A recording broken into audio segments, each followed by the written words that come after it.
Thanks to NordPass for sponsoring this video. Here's a behind the scenes clip from the production of Nomadland. What you're seeing here is almost the entire production crew for the film, and if you're familiar with film production, you know that this is an incredibly small crew, even for a mid-size indie film like this. But director Chloe Zhao's approach to shooting Nomadland was very different from how a lot of directors approach shooting a film. Nomadland is a film about fictional protagonist Fern as she plots a course across the American landscape. It relies heavily on natural light, grounds its story in the incredible landscapes and nature that serve as a backdrop for life on the road, intimately explores the personal experience of its characters, utilizes non-actors playing themselves to populate the communities of nomadic workers in the film, adopts a probing, reactive style of handheld camera work to evoke a sense of something that lies beyond the frame,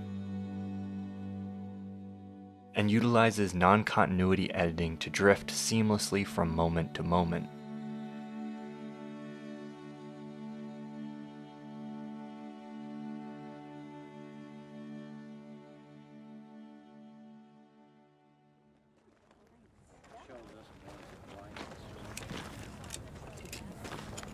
Yeah, you should take this one. That one's kind of funky. Let's look at this moment from Nomadland and pay close attention to the visual characteristics of the scene. Oh, these yours? Yeah, there's a black hole in every van. When I look at this, some key visual elements stand out to me. The use of natural light, the freedom of the handheld camera, and the use of a wide-angle lens. I make them. Okay, sure. Wow.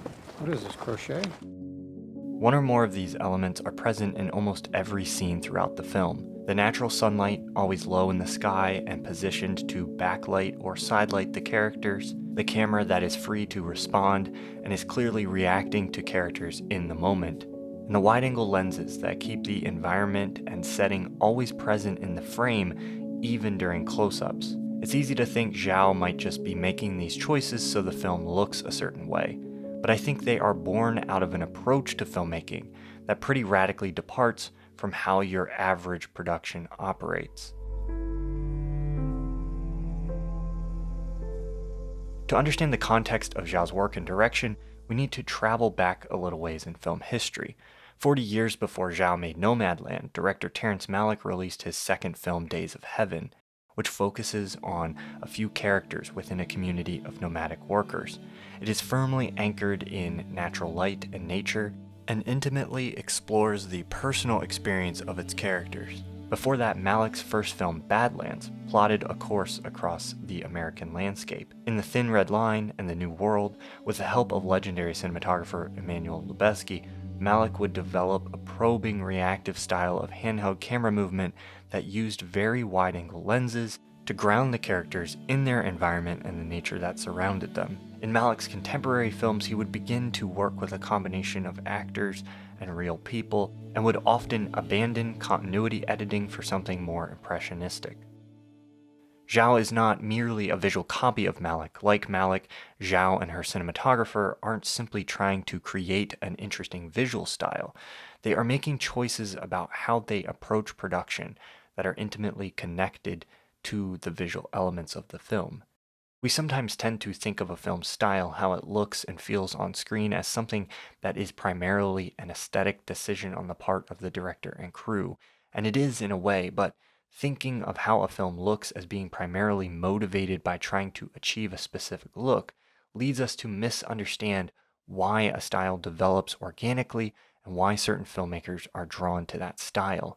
I think many stylistic movements in film, instead of being motivated by an attempt to achieve a certain unique visual aesthetic, instead arise out of a unique approach to how the film is made that results in a look on screen as a byproduct of the approach to production. So in theory, we can look at these stylistic characteristics of Malick and Zhao's films and potentially find the motivation behind these choices. The natural light, for example. The use of low natural sunlight looks good, but it's as much a choice of practicality and function as it is style. Relying on natural light means you don't need as many crew members or as much bulky lighting equipment. This allows you to be more reactive to the environment, to travel to locations more quickly and affordably, and gives the actors more freedom to move through their environments while working, since they aren't confined to part of the set that has been pre-lit. The wide-angle lenses, not only do they keep the surrounding location visible, but they make smooth, adaptive handheld camera movement easier to pull off. The camera's ability to be reactive allows more of the control of the scene to be placed in the hands of the actors, allowing them to walk and stand where they want, and it puts less pressure on non-actors to remember blocking and hit marks. And shooting this way ends up shaping how you edit and structure the film. Nomadland, like many of Malick's films, trades out continuity editing to operate mostly as a kind of montage. Scenes are rarely edited in continuity in Nomadland. Instead, most play out like this one. Okay.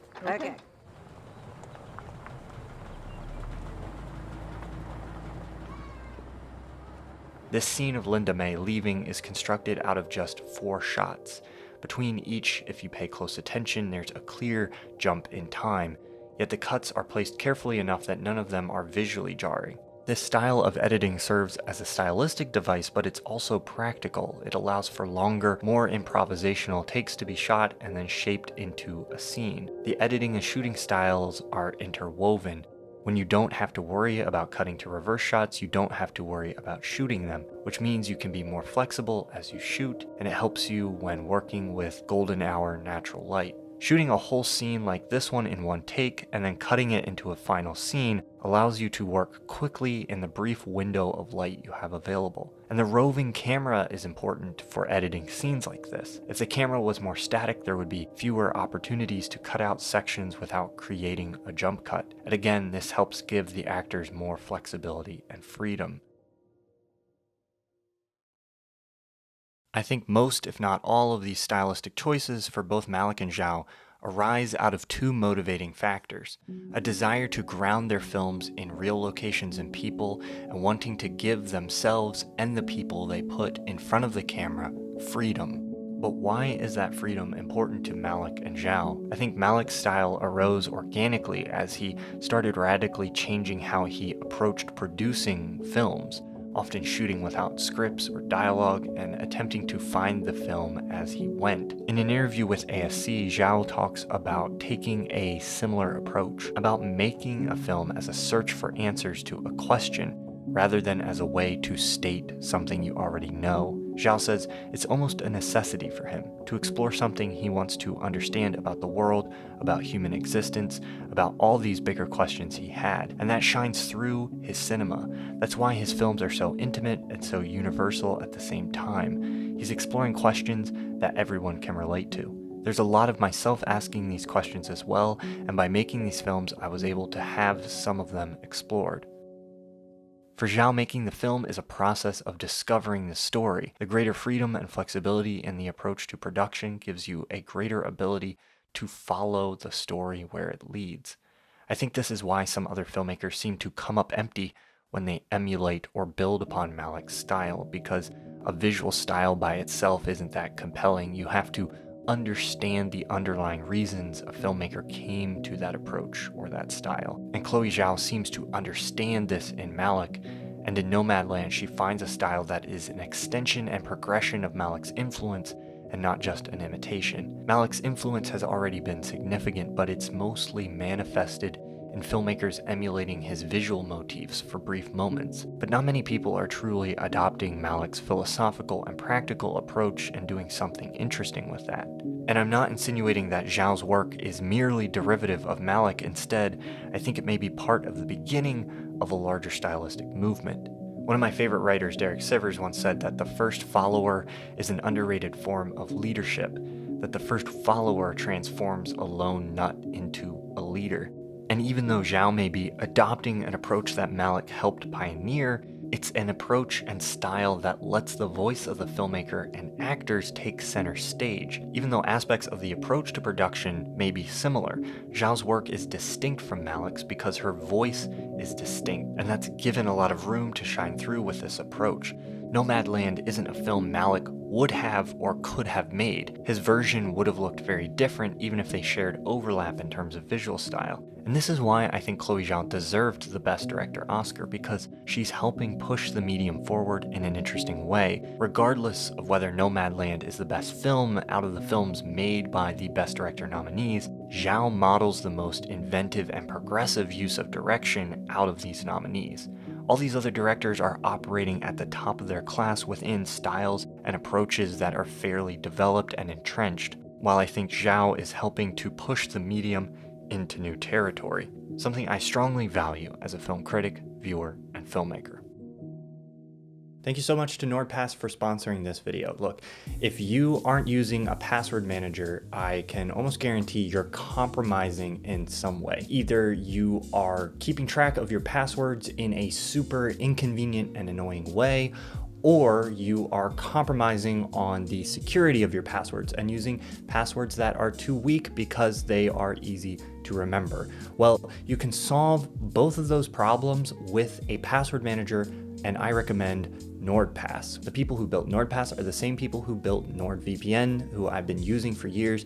They know their security. In fact, when you encrypt your passwords with NordPass, they get encrypted before they even go to the server. So there's no way that NordPass could ever have access to your passwords. You can access those passwords on all your devices. They'll autofill on your phone, on your computer. It'll generate secure passwords for you. It will check to see if your passwords are secure enough, and it even lets you share passwords with friends and family, so your Netflix password isn't going to be floating around in emails or text messages insecurely anymore. I'm a huge fan of this application. I think you should give it a try. You can use it on one device for free, or you can use my link. Go to nordpass.com/thomasflight. There's a really great deal right now. You will get 70% off a 2-year membership to NordPass Premium and an entire extra month for free on top of that. So go to nordpass.com/thomasflight. This is going to make your life easier and more secure at the same time, and it's really affordable to do. So I highly recommend you check out NordPass.